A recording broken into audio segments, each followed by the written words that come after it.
देखो, तो आज हम लोग बैक टाइट्रेशन पढ़ेंगे। क्या पढ़ेंगे? Back titration. कुछ नहीं है, देखो, अगर मान लो हम क्या बोले थे टाइट्रेशन में, कि अगर मान लो कि ये इसमें मान लो कि ए नाम का कोई सॉल्यूशन है, ए सॉल्यूशन है। अब इसका मान लो कि वेट चाहे ये क्या कहते हैं मोलरिटी या कंसंट्रेशन किसी दूसरा एक ट्यूब टाइप का इस तरह से रहता है। इसमें मान लो कि बी सॉल्यूशन, ठीक, इसके थ्रू या बी है, मान लो ए और बी, मान लो बी एक्सेस अमाउंट में है। बी क्या है? एक्सेस में। तो सोचो जरा सा कि ए जो होगा, अब ये बी जो एक्सेस है इसके थ्रू इसका निकालना है, ठीक। तो बैक टाइट्रेशन होता क्या है कि बी जब इससे रिएक्शन कर लिया तो कुछ पार्ट इसका बच गया होगा, तो उसका जो कुछ पार्ट बच जाएगा उसको सी से कोई रिएजेंट और मिला देगा, सी से रिएक्शन करवा देगा। अब फाइनल सॉल्यूशन में क्या बोलेगा? सबको मिला दिया, फाइनल सॉल्यूशन बोलेगा कि ए का मोलरिटी बताओ, ए का नॉर्मलिटी बताओ, ए का वेट बताओ, ए का परसेंटेज बताओ, वॉल्यूम स्ट्रेंथ बताओ, कुछ भी पूछ सकता है। तो ऐसा में क्या है कि इस टाइप में जो क्वेश्चन होगा इसमें क्या है कि अगर मान लिया जाए कि इसका स्टेटमेंट क्या है, in back titration if unknown value of A, unknown का हम लोग जान नहीं रहे, unknown value of A treated with excess amount या एक्सेस क्या B and remaining part of B react with क्या सी। तो इसमें gram equivalent concept, gram equivalent ही लगाएंगे चाहे मिली इक्विवेलेंट लगाएंगे, वो तो वॉल्यूम पे डिपेंड करेगा। तो ग्राम इक्विवेलेंट कंसेप्ट से ए का निकाल लेंगे। तो लिखो, तो इसमें लिखो इफ, लिखो इसमें इफ, या ऐसे कर लो, इसको काट दो, लिखो in this type of titration, in this type of titration, in this type of titration the unknown reagent A, unknown reagent A treated with, A capital लिखना, treated with excess reagent B, excess reagent B। अब देखो, अब ये B से treated करवाया, ये B वाला जब इसमें आ गया होगा तो सॉल्यूशन बन गया होगा। तो जो फाइनल सॉल्यूशन में बी बच रहा है, remaining part of B in net solution या फाइनल सॉल्यूशन ट्रीटेड विथ क्या सी। तो लिखो उसमें लिखना remaining part of B, remaining part of B, remaining part of B in net solution, net solution bracket में कर लो final solution, final solution treated with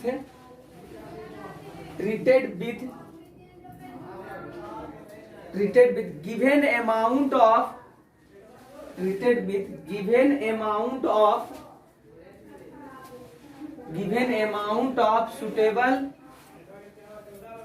suitable reagent C,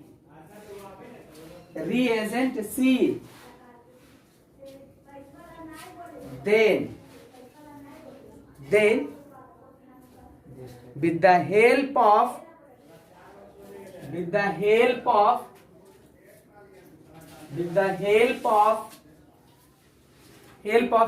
gram equivalent concept, ऐसे लिखो ग्राम equivalent concept, gram equivalent concept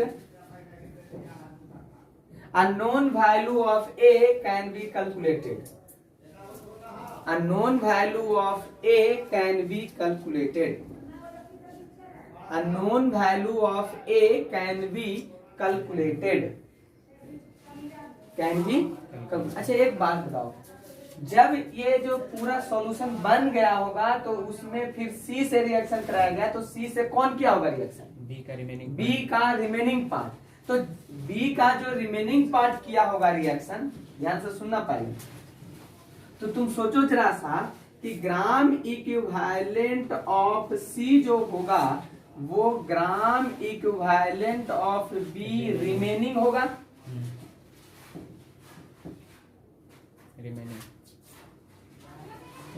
remaining होगा या नहीं होगा?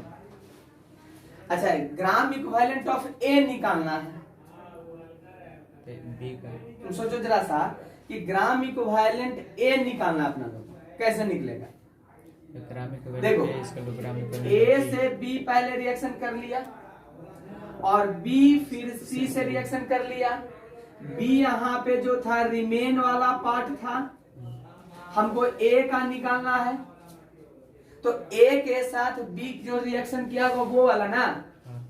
तो ई पहले हमको बताओ कि यहाँ पे ग्राम इक्विवेलेंट ऑफ, ध्यान देना, ए जो होगा वो क्या होगा? ग्राम इक्विवेलेंट ऑफ बी होगा कि ग्राम इक्विवेलेंट ऑफ बी जो टोटल है उसमें से जो रिमेन वाला पार्ट था उसको हटा देंगे, जो वाला पार्ट है रिमेन वाला हटा के बोलो। रिमेन वाला हटा के रिमेन यहाँ पे मान लो, जैसे ये मान लो कि 25 था, उसमें से 5 बच गया, तो 5 इसके साथ रिएक्शन कर लिया, तो इसके साथ कितना ही किया होगा? 20। तो टोटल 25 था, उसमें से इसका 5 रिमेनिंग वाला हटा दिया, तो पता चल गया कि ए के साथ कितना रिएक्शन। तो ए का जो ग्राम इक्विवेलेंट होगा वो होगा total gram equivalent of B minus remaining gram equivalent of क्या? बी। होगा कि नहीं? अब बात रहा यहाँ पे कि gram equivalent of A is equal to हो जाएगा total gram equivalent of B minus ये रिमेनिंग वाला पार्ट को नहीं लिख सकते हैं ग्राम इक्विवेलेंट ऑफ सी, क्योंकि ग्राम इक्विवेलेंट ऑफ सी जो है रिमेनिंग वाला पार्ट से रिएक्शन किया था, तो माइनस ग्राम इक्विवेलेंट ऑफ क्या लिख देंगे? सी। ये वाला फार्मूला से बनाएंगे। अब यही तीनों में किसी 2 का दिया रहेगा, तीसरा का निकालना रहेगा, तो ये निगेटिव है इधर जाएगा पॉजिटिव हो जाएगा, पॉजिटिव है तो निगेटिव हो जाएगा, जिसका निकालना रहेगा। आए समझ में? चलो लिखो।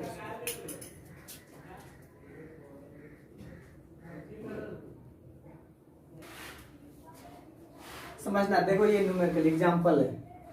क्या करा? 60 ग्राम sample of HCl is mixed with 300 millilitre of 0.1 molarity calcium hydroxide. The resulting solution is back titrated with 100 ml of 0.05 molar H2SO4 for the end point. Determine the percentage purity of क्या?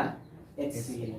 अब तुम सोचो जरा सा कि 60 ग्राम HCl था और यहाँ बोल दिया कि परसेंटेज प्योरिटी ऑफ HCl, इसका मतलब 60 का 60 यूज है, नहीं हुआ होगा। तो जो करते हुए तो पता करना कि कितना यूज हुआ, तो फिर जितना यूज हुआ बटा टोटल गुना। अब तुम सोचो ये कैल्शियम हाइड्रोक्साइड को किसके साथ मिलाया? HCl मिक्स्ड विथ इतना। तो तुम सोचो जरा सा कि कैल्शियम हाइड्रोक्साइड को HCl के साथ मिलाया, जो कि कै ग्राम था? 60 ग्राम। क्या बना नहीं बना उससे कोई लेना देना नहीं, इसको ए मानो इसको बी मानो, जो भी करना करो। अब सुनना, अब ध्यान सुनो, मिलाया द रिजल्टिंग सोल्यूशन, जब ये दोनों को मिला दिया तो जो सोल्यूशन इसका क्या क्या था जो देख लो। वॉल्यूम कितना था? 300 मिलीलीटर। मोलरिटी कितना था? 0.1 था। अब जब ये दोनों को रिएक्शन करा दिया गया, तो रिएक्शन कराने के बाद resulting solution is back titrated, फिर से टाइट्रेट किया विथ 100 ml ऑफ इतना मोलर H2SO4। ये बताओ ये एसिड है, सल्फ्यूरिक एसिड। तो तुम सोचो कि फिर से सल्फ्यूरिक एसिड के साथ रिएक्शन कराया गया, इसका मतलब कि जो रिजल्टिंग सॉल्यूशन था उसमें कौन बच गया होगा? एसिड मिलाने का मतलब हो कि पहले से कौन बचा हुआ उसमें? बेस। इसका मतलब ये वाला पार्ट ज्यादा होगा, क्योंकि ये तो एसिड के साथ रिएक्शन किया तो इसका मतलब फिर से एसिड मिलाना पड़ा, इसका मतलब बेस ज्यादा था। इसका मतलब ये वाला जो पार्ट है वो क्या था, एक्सेस में। मतलब कुछ क्वेश्चन में छुपाए हुए रहेगा, तुमको पता करना पड़ेगा कि अब मान लो कि यहाँ पे लिख देता है कि बेस, इसका मतलब एसिड बचा हुआ था, तब आया समझ में। तो यहाँ पे जो कैल्शियम हाइड्रोक्साइड यूज हुआ होगा वो वाला कौन वाला पार्ट, रिमेन वाला पार्ट, और इसका जो मिली इक्विवेलेंट होगा वो इसके रिमेन पार्ट के बराबर होगा। इसका जो भी है दिया हुआ है देख लो 100 ml 0.05 वॉल्यूम, और क्या दिया हुआ था 0.05 मोलरिटी।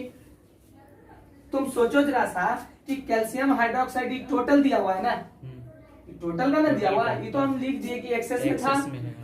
तो अब तुम सोचो कि total gram equivalent of calcium hydroxide, तो टोटल कितना हो जाएगा 300। सोचो जरा सा क्या क्या होता है, फार्मूला बता दो, molarity into volume into N factor.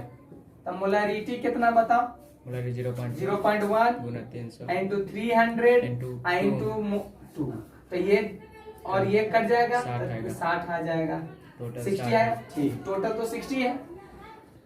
अब सोचो कि रिमेनिंग वाला पार्ट इसके बराबर होगा, होगा या नहीं होगा। तो लिखते हैं कि रिमेनिंग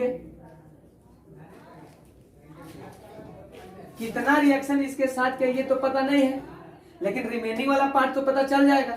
तो यहाँ पे होगा remaining gram equivalent of calcium hydroxide, बताओ भाई क्या आ जाएगा, 100 इसके बराबर होगा, मतलब ग्राम इक्विवेलेंट किसका, सल्फ्यूरिक H2SO4 का, इज इक्वल टू बताओ 100 गुना 0.05 100 इंटू 0.05 इंटू कितना 2।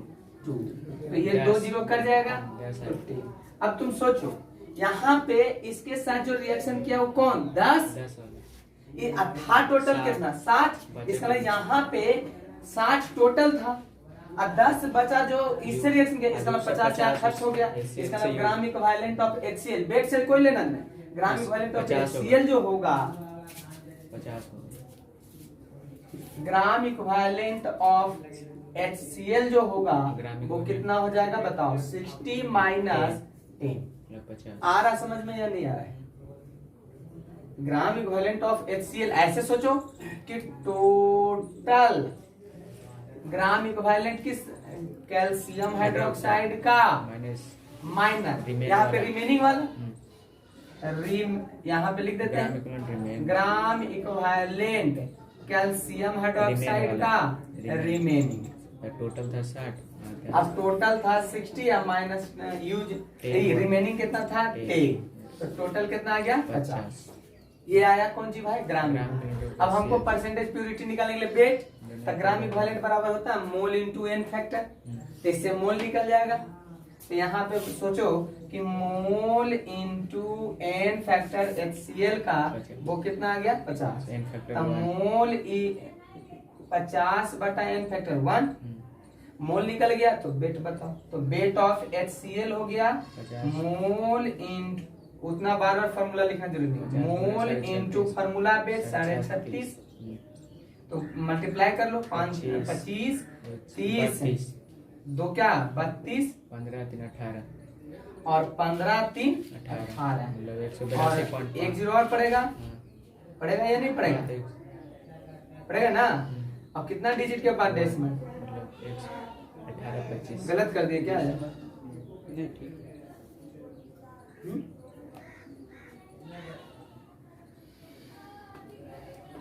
60 ग्राम था ही, इतना ग्राम बच जाएगा, यहाँ मिस्टेक पर देखो फिर से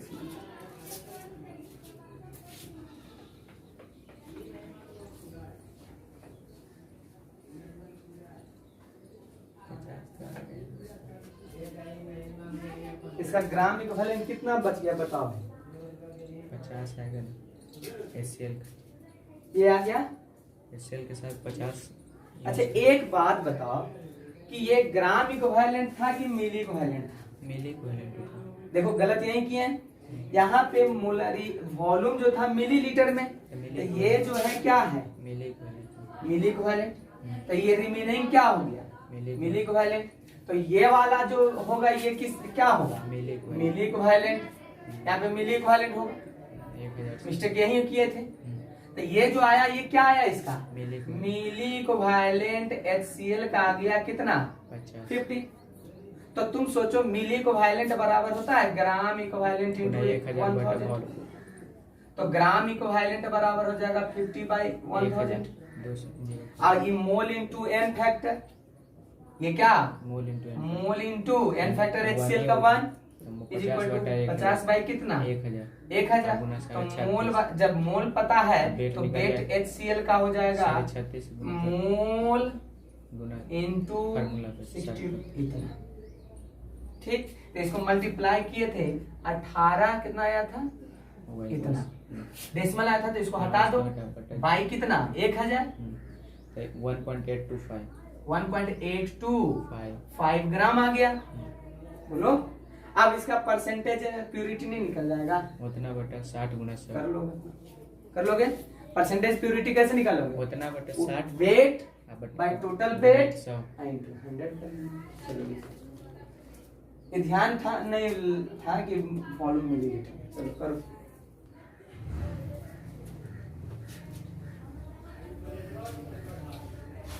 देखो तुम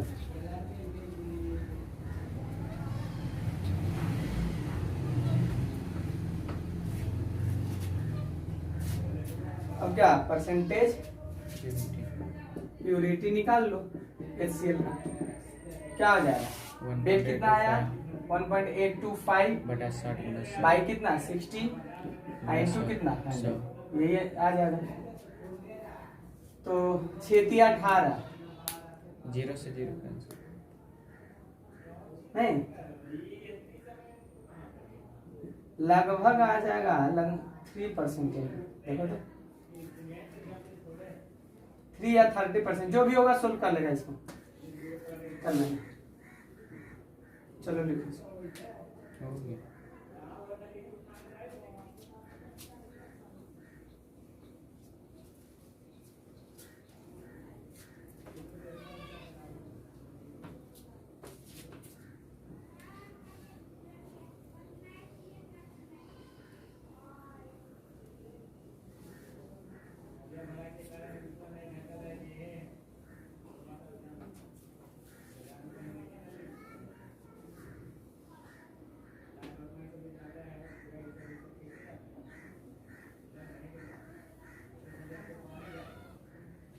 हो गया।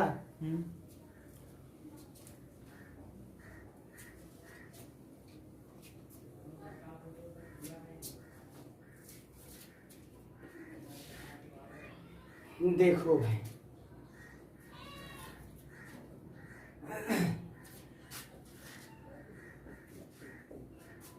अब हम लोग पढ़ेंगे, ये पहला पढ़े एसिड बेस टाइट्रेशन, दूसरा पढ़ लिए बैक टाइट्रेशन। बैक टाइट्रेशन में क्या था, एक एक्सेस में रहेगा तो एक्सेस में जो रहेगा उसका जो रिमेनिंग पार्ट होगा अगला से रिएक्शन करेगा, अगला से रिएक्शन करेगा। न्यूमेरिकल भी बता दिए। अब देखो यहाँ पे अब हम लोग पढ़ेंगे इंडिकेट आइडोमेट्री, TR/E है, and आइडोमेट्री titration.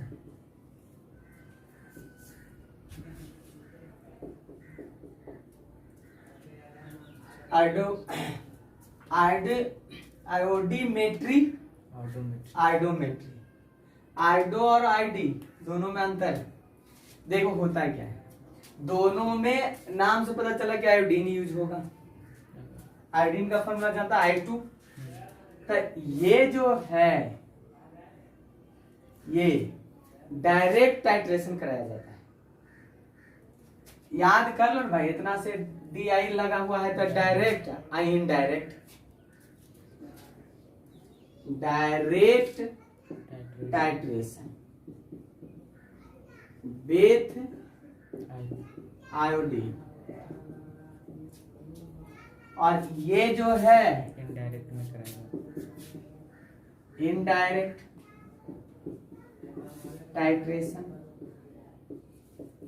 With iodine.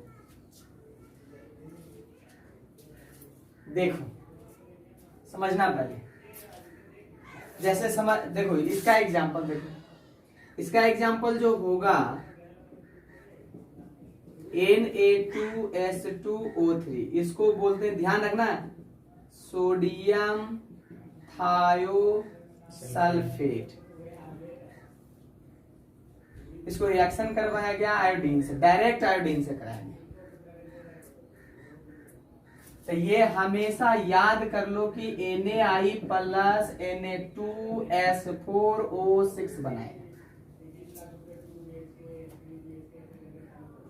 Na2S4O6 बनाएगा ये। सुनना है बात? देखो यहाँ डायरेक्ट आयोडीन यूज हुआ, इसलिए डायरेक्ट आयोडीन यूज हुआ, इसलिए इसको बोलते हैं कौन टाइट्रेशन? Iodimetry titration. लेकिन अगर मान लो कि और भी एग्जांपल जैसे है, अगला एग्जांपल क्या है कि मान लो कि सबसे पहले क्या हुआ कि ऐसा भी रिएक्शन होता है कि आयोडीन को जो है या इसको किसी मान लो FeCl रिएक्शन FeCl3 को Ki से रिएक्शन करवाया, किससे रिएक्शन करवाया? FeCl3 के किससे करवाया गया? Ki से। तो ये बना iodine plus KCl plus FeCl2। मतलब ये देखो डायरेक्ट वाला में क्या आयोडीन डायरेक्ट मिलाया, और इनडायरेक्ट का मतलब हुआ कि पहले आयोडीन बनाया तो क्या इसे आयोडीन बना इससे रिएक्शन करके, अब ये आयोडीन को फिर यूज करके दिया टाइट्रेशन में, यही रिएक्शन सोडियम थायोसल्फेट। ऐसा नहीं है कि यहाँ पे सोडियम थायोसल्फेट ही यूज होगा, कोई दूसरा भी रहेगा कि MnO4 माइनस दे देगा, रिएक्शन करा तो बना, याद कर लो Na प्लस Na2S4O6। तो ये जो है इनडायरेक्ट हुआ कि डायरेक्ट हुआ, पहले बताओ। पहले क्या हुआ कि FeCl3 के साथ रिएक्शन किया, आयोडीन बना, वो आयोडीन को फिर इसका टाइट्रेशन करने के लिए यूज किया गया। तो ये डायरेक्ट क्या इनडायरेक्ट हुआ? इनडायरेक्ट, इसलिए ऐसा को बोलते हैं आयोडोमेट्रिक टाइट्रेशन। है समझ में? तो ये ध्यान रखना, देखो दोनों में डिफरेंस क्या है। आयोडीमेट्रिक में क्या है? आयोडीमेट्रिक में डायरेक्ट आयोडीन के साथ टाइट्रेशन करवा दिया गया, इसका जिसका करवाना डायरेक्ट, और जिसका करवाना है तो पहले आयोडीन किसी मेथड से बनाया गया, किसी रिएजेंट के साथ रिएक्शन करा कर आयोडीन वाला कंपाउंड के साथ। हाँ, आयोडीन आएगा कहां से? तो आयोडीन वाला कंपाउंड तो रहना जरूरी है, और उस आयोडीन वाला कंपाउंड से फिर कर दिए। अब तुम सोचो जरा सा, इसमें तो तुम अगर लगाना चाहोगे फार्मूला तो डायरेक्ट ग्राम इक्विवेलेंट आयोडीन का is equal to gram equivalent Na2S2O3 का, लेकिन इसमें अगर लगाना चाहोगे, इसके लिए हम लिख रहे हैं, तो सबसे पहले क्या होगा कि ग्राम इक्विवेलेंट I2 ग्राम equivalent FeCl3 gram equivalent Ki के बराबर। अब ये I2 का Na2S2O3 के साथ कर लोगे कि नहीं कर लोगे? तो यहाँ पे अब हम लोग को मेन क्या है कि इसका न्यूमेरिकल कैसे रहेगा। तो न्यूमेरिकल ऐसे भी डायरेक्ट दे सकता है, ऐसे भी देगा। डायरेक्ट दिया तो आयोडीमेट्रिक, इनडायरेक्ट दिया तो एक ही चीज है। न्यूमेरिकल तो जैसे पहले बना रहे थे टाइट्रेशन में वैसे ही बनाएंगे, नाम केवल चेंज कर रहे हैं। ठीक है, लिखो इसको जल्दी से।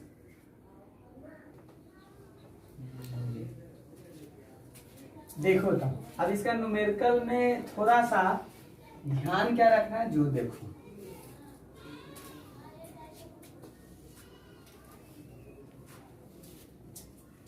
ज्यादातर जो क्वेश्चन आता है इनडायरेक्टली आता है, डायरेक्ट वाला बहुत कम आता है। डायरेक्ट वाला में आएगा क्या? तो दोनों को इक्वल कर देते। डायरेक्ट वाला में दोनों को इक्वल कर देना, ग्राम इक्विवेलेंट या मिली इक्विवेलेंट वॉल्यूम के अनुसार। तो हम लिखते हैं इन आयोडोमेट्रिक टाइट या आयोडोमेट्रिक टाइट्रेशन। देखो यहाँ मेट्री भी लिखा रहता है, मेट्रिक भी रहता है, कोई फर्क पड़ने वाला नहीं। तो इसमें तो बताए डायरेक्ट कि सोडियम थायोसल्फेट को आयोडीन के साथ रिएक्शन करवाओगे तो बना देगा sodium iodide plus sodium tetrathionate, ये बनाएगा। तो यहाँ पे direct gram equivalent of Na2S2O3 is equal to gram equivalent of क्या, इससे या मिली वॉल्यूम में मिलीलीटर में रहेगा तो मिली इक्विवेलेंट कर देंगे, जो निकालने का है फिर अपना निकालना है। बट अगर मान लो कि तुमको दिया मान लो इनडायरेक्टली क्वेश्चन पूछा आइडोमेट्रिक टाइट्रेशन, तो अगर आइडोमेट्रिक टाइट्रेशन पूछा तो इसमें क्या है समझना, पहले इसमें दो मेथड से बनाए। क्यों, देखो यहाँ पे जैसे अभी हम बता रहे थे तुम लोग को कि भाई FeCl3 को रिएक्शन कराओ Ki के साथ तो I2 बनेगा, KCl बनेगा और क्या बनेगा FeCl2 बनेगा। अब ये आयोडीन फिर रिएक्शन करेगा Na2S2O3, यही रिएक्शन क्या बनाएगा बताओ, Na प्लस Na2S2S4O6 बनाएगा। ठीक, अब क्या है इस रिएक्शन में यहाँ पे आयोडीन -1 है, यहाँ 0 है। ठीक, यहाँ पे इसका एन फैक्टर देखो, आयोडीन ही ना कॉमन है तो आयोडीन पे ज्यादा देखना होगा। क्यों, देखो पहला से हो गया ग्राम इक्विवेलेंट आयोडीन का is equal to gram equivalent FeCl3 का या Ki का। अब दूसरा में हो जाएगा ग्राम इक्विवेलेंट आयोडीन का इतना, तो ये इसके बराबर ये इसके बराबर, तो यहाँ पे ये दोनों का बराबर हो जाएगा कि नहीं। लेकिन देखो इसका एन फैक्टर निकाल 0 -1 तो 1 इंटू 2 तो 2 हो जाएगा। अब उतना गुना भागा करना नहीं, change in oxidation number into number of atom, यहाँ 0 यहाँ -1, यहाँ पे आयोडीन का एन फैक्टर बताओ तो जरा क्या होगा, बोलो 0 -1 तो 1 इंटू 2 तो 2 हो गया। एक एग्जांपल तो इसका आयोडोमेट्रिक का इनडायरेक्ट वाले का ये। दूसरा एग्जांपल देखो तुमको हम बताते हैं, सेकंड एग्जांपल थोड़ा सा ध्यान देना। अगर मान लिया जाए कि FeCl3 को रिएक्शन करवाया गया Ki के साथ, अब बनाया क्या भाई I2 plus KCl plus FeCl2 बनाया। यहाँ पे इसका एन फैक्टर डायरेक्ट कितना 2। ठीक, इस आयोडीन को मान लो कि यहाँ पे ये जो रिएजेंट है ये रिएजेंट ना यूज करके मान लो कोई KMnO4 माइनस KMnO4 यूज कर दिया, मान लो माइनस लिख देते हैं, पोटेशियम हटा दे रहे, तो जब इसके साथ रिएक्शन कराया तो ये जो है IO3 अब प्लस बन गया Mn2 प्लस। तुमको हम बताए थे कि KMnO4 कन्वर्ट जल्दी मीडियम नहीं दिया रहता तो कौन सी Mn2 प्लस में हो जाता है। अब तुम सोचो जरा सा कि यहाँ पे आयोडीन निकालो तो जरा आयोडीन का एन फैक्टर, यहाँ पे इस दूसरा एग्जांपल में एन फैक्टर 0 था, अब ये दोनों को जोड़ के -1 आना चाहिए, तो 3 दूना 6 प्लस 5, तो ये बताओ 5 - 0 into change in oxidation number into 2 कितना आया बताओ 10, कितना आ गया 10 10 आ गया। अब बताओ ये पहला एग्जांपल और दूसरा एग्जांपल में क्या तुमको देखने को मिला। पहला एग्जांपल भी इनडायरेक्ट था, दूसरा भी इनडायरेक्ट है, पहले आयोडीन बनाया उसके बाद रिएक्शन करवाया ये एजेंट के साथ, इसका टाइट्रेशन करवाया आयोडीन के साथ। इस रिएक्शन में क्या है कि ये जो पहला इनडायरेक्ट वाला दिए इसमें एन फैक्टर दोनों केस में आयोडीन का सेम है, लेकिन इसमें एन फैक्टर दोनों केस में क्या है डिफरेंट है।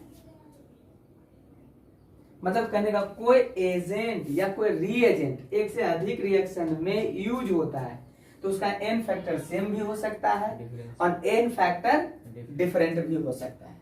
तो जब एन फैक्टर सेम होगा तब उस केस में ग्राम इक्विवेलेंट वाला ही मेथड से क्वेश्चन बनाएंगे, सेम होगा तब। और अगर आयोडोमेट्रिक में एन फैक्टर डिफरेंट, यहाँ आयोडीन की जगह KCl नहीं रह सकता है, Cl का भी दे सकता है। तो अगर आयोडीन के जगह मान लो कि कोई दूसरा कोई भी रहे, अगर एन फैक्टर डिफरेंट होता है तो उस केस में मिलीमोल करके बड़ा किया जाता है। इस केस में ग्राम इक्विवेलेंट इक्वल नहीं होता, लेकिन इस केस में ग्राम इक्विवेलेंट इक्वल होता है, इसलिए इसमें ग्राम इक्विवेलेंट करके बनाते हैं। इसका मतलब हमको ये बताओ कि आइडोमेट्रिक टाइट्रेशन का न्यूमेरिकल को दो मेथड से बना सकता है। ये ध्यान रखते हुए कि अगर एन फैक्टर सेम है तो भाई ग्राम इक्विवेलेंट कर देंगे, और अगर नहीं सेम है तो क्या कर देंगे अपना लोग, बोलो मिलीमोल करेंगे। तो देखो इसका अगला लिखो जल्दी से इसको,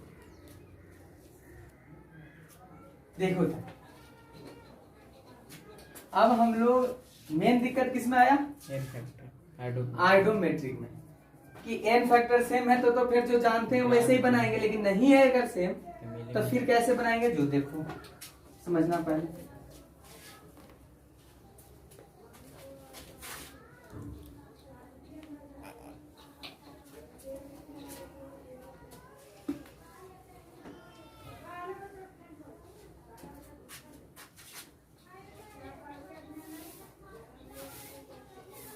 देखो समझना पहले, आइडोमेट्रिक का बता रहे, इनडायरेक्ट वाले का। अगर मान लो if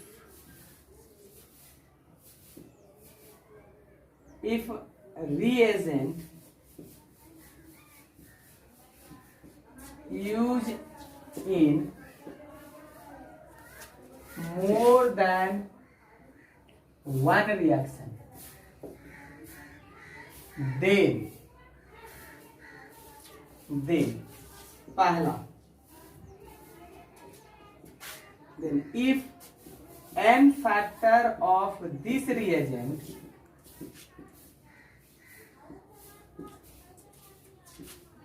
are same in all reaction, सब रिएक्शन में n फैक्टर क्या गया, same, then numerical solved by क्या बता, ग्राम इक्विवेलेंट कंसेप्ट, ये मेथड से बनाएंगे। लेकिन अगर एन फैक्टर सेम ना हुआ, अगर एन फैक्टर सेम ना हो, if N factor is different in different reaction, भाई डिफरेंट रिएक्शन, अधिक रिएक्शन है तो डिफरेंट ही ना रिएक्शन, देन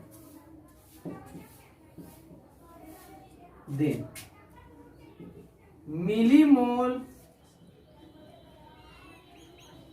आर, देन कर देते हैं numerical solved by, numerical solved by millimole concept, millimole concept. ध्यान सुनो, तुम पहले ही बताओ ग्राम इक्विवेलेंट बराबर, ये फार्मूला बता रहे न्यूमेरिकल के लिए, ये नहीं कि इसके लिए बता रहे हैं स्पेशल, ऐसा कोई जरूरी नहीं। ग्राम इक्विवेलेंट बराबर क्या होता है बताओ, मोल इनटू एन फैक्टर। तो तुम दिमाग लगाओ, मोल बराबर क्या हो जाएगा, ग्राम इक्विवेलेंट बटा एन फैक्टर, मोल बराबर हो जाएगा ग्राम इक्विवेलेंट बटा क्या, एन फैक्टर, मिलीमोल। अच्छा एक चीज तो होगी, ऐसे ही ये सब फॉर्मूला याद रखना, ये सब तो कई बार बता चुके हैं। अगर मान लो कि यहाँ पे, यहाँ हम लिखते हैं मिली इक्विवेलेंट, यहाँ लिखा है मिलीमोल, एन फैक्टर तो वो रहेगा ही, तब मिलीमोल बराबर हो जाएगा मिली इक्विवेलेंट बटा एन फैक्टर। तो यहाँ पे लिखते हैं and millimole is equal to क्या हो जाएगा बताओ, मिलीग्राम, बोलो मिलीग्राम, मिली इक्विवेलेंट लिखो ना, ग्राम नहीं बोला जाता है, मिली के बटा एन, बटा क्या एन। तो मिलीमोल हम बोले कि मिलीमोल से बना, तो मिलीमोल बराबर होता है मिली इक्विवेलेंट बटा एन। तो तुमको मिलीमोल पहले निकाल, मिली इक्विवेलेंट निकालना पड़ेगा, और उसके बाद एन फैक्टर से डिवाइड करेंगे तो क्या हो जाएगा, मिलीमोल हो जाएगा। होगा या नहीं होगा। अब मिलीमोल बराबर एक और फॉर्मूला होता है, मोल इंटू 1000। तो जब ये इस फॉर्मूला से ये निकल जाएगा तो मोल नहीं निकल जाएगा, इतना बटा 1000 करके नहीं हो जाएगा। और मोल निकल जाएगा तब वेट निकल वेट जाएगा। निकल जाएगा। आ रहा है समझ में? चलो देखो ये सब।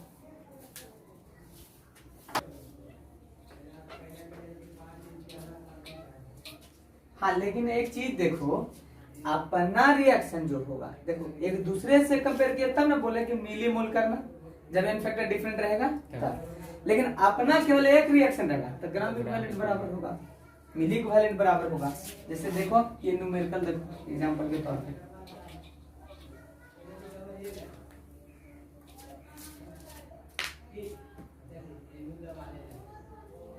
देखो ये क्वेश्चन क्या कर रहा है, 80 gram sample of FeCl3 react with excess KI and liberated I2 treated with इतना KMnO4।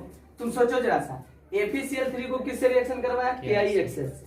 चलो पहले सोल्व कर रहे हैं, ध्यान देना। FeCl3 को KI से रिएक्शन करवाया, अभी बताए थे क्या बनता है, I2 plus KCl plus FeCl2 बनता है। अब फिर से पढ़ो, लिबरेटेड I2, लिबरेटेड मैंने जो बना, लिबरेट का मतलब जो उत्पन्न हुआ, जो बना, तो जो बना I2 ट्रीटेड विद KMnO4, वो क्या, वो तो डाटा दिया हुआ। तो I2 जो है जो बना उसको किससे रिएक्शन करवाया गया? देखो KMnO4 को K को हटा दो तो यहाँ पे क्या आ जाएगा, माइनस, क्योंकि पोटेशियम पे एक प्लस होता है तो MnO4 माइनस में वहां पे लिख दे सकता है। इसको जब रिएक्शन करवाया तो तुम लोगों को बताए थे Mn2 प्लस में चेंज कर जाता है और IO3 माइनस में, यहाँ प्लस 5 हो गया, यहाँ 0। एन फैक्टर जल्दी से बताओ, इसका तो 10 हो गया, अभी बताया था ना 5 माइनस 0 इंटू 2, और यहाँ पे एन फैक्टर देखो ये 0 है, ये -1 है तो 2 हो गया। क्या एन फैक्टर सेम है? नहीं, डिफरेंस। अब सुनना, KMnO4 का दिया हुआ है कि नहीं सब चीज, वॉल्यूम दिया हुआ था 100 ml और मोलरिटी है 0.02 2 क्या मोलरिटी। इसका एन फैक्टर प्लस 7 है, इधर 2 गया, एन फैक्टर बताओ 5। ध्यान देना पहले मेरा बात, अगर केवल यही रिएक्शन दिया रहता तो ये दोनों का ग्राम इक्विवेलेंट सेम कर देता। तो चलो अपना रिएक्शन में होगा ना ग्राम इक्विवेलेंट सेम, इसको रिएक्शन फर्स्ट मान लो, इसको रिएक्शन सेकंड मान लो। तो सेकंड से देखो दिया हुआ इसका, इससे ना ऊपर जाएंगे, कह रहा है इसका प्यूरिटी निकालने के लिए, तो पहले इसका ग्राम इक्विवेलेंट इसके ग्राम इक्विवेलेंट के बराबर होगा, इसमें इसका ग्राम इक्विवेलेंट, लेकिन ये पूरे में ग्राम इक्विवेलेंट एक दूसरे के बराबर नहीं होगा। तो ये पहले सोचो कि ग्राम इक्विवेलेंट आयोडीन का, ये तो एन फैक्टर इसलिए निकाले कि तुम पहचान लो डिफरेंस है बड़ा। अब तुम देखो ध्यान देना, बहुत सारे लोग सोच रहा है कि सर जब डिफरेंट है तो मिली इक्विवेलेंट मिली मोल क्यों नहीं लगा रहे। हम बार बार बोल रहे हैं अपना रिएक्शन में ग्राम इक्विवेलेंट इक्वल होता है, अपना रिएक्शन में ग्राम इक्विवेलेंट क्या होगा, इक्वल ही होगा। एन फैक्टर तो 10 का 10 है ना, कहीं चेंज हुआ, समझ रहा है ना। लेकिन इन दोनों को कंपेयर करोगे, जैसे देखो इसमें ग्राम इक्विवेलेंट इसका और इसका बराबर होगा, अब तुम कह रहा कि ग्राम इक्विवेलेंट इसका और इसका बराबर, तो वो भी ग्राम है, तो बराबर होगा तो तुम इन दोनों को बराबर कर देगा तो गलत हो जाएगा। कारण क्योंकि इसका ग्राम इक्विवेलेंट इसमें और इसका ग्राम इक्विवेलेंट इसमें आपस में बराबर नहीं है, क्योंकि एन फैक्टर दोनों का चेंज है। समझा क्या बोले जो। तो यहाँ पे ग्राम इक्विवेलेंट आयोडीन का ग्राम इक्विवेलेंट, अच्छा वॉल्यूम मिलीलीटर, तो मिली इक्विवेलेंट कर दो, मिली इक्विवेलेंट इसका करो, किसका, KMnO4 का। चलो KMnO4 का निकाल लो ना, तो इसका मिली इक्विवेलेंट पता चल जाएगा। ये किस में निकाल रहे हैं बताओ, इन रिएक्शन सेकंड में, जल्दी से बताओ इसका निकालो। 100 इंटू 0.02 इंटू एन फैक्टर 5, तो ये कर जाएगा तो कितना आया, 10। कितना आया, इन्हें एन फैक्टर के बराबर आ गया, 10 आया, 50 आ सकता था। अब ये जो मिली इक्विवेलेंट आयोडीन का 10 आया, क्या यही मिली इक्विवेलेंट इसमें होगा? नहीं। क्या होगा इसमें, इसका जो मिलीमोल इस रिएक्शन में होगा वो मिलीमोल इसमें होगा। हम बोले थे ना कि डिफरेंट रहेगा तो मिलीमोल बराबर होता, मिली इक्विवेलेंट बराबर नहीं होता। तो मिली इक्विवेलेंट तो पता चल गया। तो मिली इक्विवेलेंट पता चल गया तो क्या यही मिली इक्विवेलेंट को यहाँ 10 लिख देंगे कि इसका मिली इक्विवेलेंट 10? नहीं, मिली मोल क्योंकि डिफरेंट होता है मिली मोल, तो काहे नहीं इसका मिली मोल निकाल ले, इक्वल कर दो। तो मिली मोल वहां उसका हो जाएगा। तो बताओ इसका मिली मोल सेकंड में कितना होगा भाई? तो मिली मोल ऑफ I2 बताओ। तो मिली इक्विवेलेंट बटा n फैक्टर, तो मिली इक्विवेलेंट कितना? 10। n फैक्टर देखो कितना था? 10। तो कितना आ गया? 1 आ गया। अब बताओ कि ये जो मिली मोल आया ये तो इसमें इक्वल, बोलो। तो यहाँ पे हम लोग कर दें कि milli mole of iodine in first reaction जो होगा वो कितना होगा? कारण क्योंकि इस देखो फिर से समझना, अपना में तो ग्राम इक्विवेलेंट बराबर होता है, लेकिन डिफरेंट होने के लिए इसका ग्राम इक्विवेलेंट इसके ग्राम इक्विवेलेंट के बराबर कभी नहीं होगा। तो इसका मिली मोल बराबर होता है इसके मिली मोल के, तो मिली मोल निकालना पड़ेगा। तो मिली मोल कैसे निकालें? तो मिली इक्विवेलेंट पहले निकाल लिए, उसको n फैक्टर से डिवाइड कर दिया, फिर n फैक्टर से डिवाइड करेंगे तो मिली मोल, वही मिली मोल इस रिएक्शन में बराबर होगा। अब इसका मिली मोल आ गया 1, तो तुम सोचो क्वेश्चन में ग्राम इक्विवेलेंट में बराबर होता है, मिली मोल बराबर। फिर अब इसका निकालना है, तो अब इसके लिए और इसमें कंपेयर करेंगे तो ये दोनों का क्या इक्वल होता है? ग्राम इक्विवेलेंट या तो मिली इक्विवेलेंट होता है कि नहीं होता है? तो ये दोनों का मिली इक्विवेलेंट बराबर होता है। हम निकाले क्या है? मिली मोल। तो मिली मोल अब निकाले तो मिली मोल से फिर मिली इक्विवेलेंट इसका निकाल सकते हैं कि नहीं? तो चलो अब बताओ milli equivalent of iodine in reaction, हमको फर्स्ट से ना यार इसका निकालना पड़ेगा FeCl3 का। मिली मोल इनटू n तब बताओ क्या होता है? मिली मोल इनटू n फैक्टर। मिली मोल तो तुम निकाल चुका, n फैक्टर 2 बैठाओगे कि 10 बैठाओगे? 2, क्योंकि उसका निकाल रहे हम। तो 2 आ गया कि नहीं आ गया सोल्व करके बताओ। तो ये मिली इक्विवेलेंट 2 आ गया। अब बताओ इसका मिली इक्विवेलेंट बराबर इसका मिली इक्विवेलेंट, हेंस मिली इक्विवेलेंट FeCl3 का हो गया कितना? 2। तो मिली इक्विवेलेंट आ गया। अब मिली इक्विवेलेंट बराबर होता है मिली मोल इंटू n फैक्टर। अब मिली मोल बराबर होता है मोल गुना 1000। तो इससे मोल निकाल लेंगे, मोल निकालेंगे तो वेट निकल जाएगा, वेट निकल जाएगा तो वेट बटा टोटल वेट इंटू 100% प्यूरिटी। पूरा सोल्व करें या कर लोगे? बोलो। ये मिली मोल निकला, मिली इक्विवेलेंट आया कि नहीं आया? अब मिली इक्विवेलेंट आ गया तो तुम सोचो मिली इक्विवेलेंट बराबर क्या होता है? ऐसे भी सोचो, इक्विवेलेंट इंटू 1000 होता है, इक्विवेलेंट बराबर होता है mole into n factor. Mole into क्या? n factor. तो mole into n factor direct यहां लिख दें। चलो mole into n factor into 1000 बराबर 2। इससे मोल निकाल लोगे 2/1000 गुना n फैक्टर। तो इसका n फैक्टर कितना था? 2 ही। इसका n फैक्टर यहाँ पे कितना बैठा? 2 देख लो ना, +2 +3। इसका n फैक्टर जो होगा 1 ना, 3 - 2 तो 1 ना। n फैक्टर कितना? तो 2 कितना आ गया? 1000। ये क्या आया? मोल। मोल आ गया तो वेट निकाल लो। अब वेट निकालने के बाद फिर कर लो परसेंटेज। बोलो। चलो देखो